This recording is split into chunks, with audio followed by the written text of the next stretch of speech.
Sejarah Indonesia. Sejarah Indonesia, pertama diawali zaman prasejarah, mencakup rentang waktu panjang sebelum catatan sejarah tertulis. Di wilayah Indonesia, terdapat bukti-bukti kehadiran manusia purba yang penting, seperti Homo erectus yang ditemukan di situs Sangiran dan Trinil di Jawa.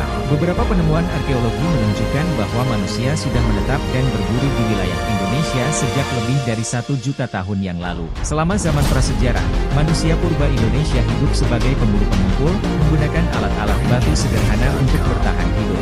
Mereka juga telah mengembangkan keahlian dalam membuat kapak batu, pisau, dan alat-alat lainnya dari batu, tulang, dan tanduk hewan. Zaman prasejarah Indonesia juga ditandai dengan kehadiran seni purba yang menakjubkan, seperti lukisan gua yang ditemukan di berbagai tempat di Indonesia, termasuk lukisan di gua-gua di Sulawesi dan Kalimantan. Perjalanan zaman prasejarah Indonesia memberikan gambaran tentang kehidupan manusia purba di wilayah ini sebelum catatan sejarah tertulis.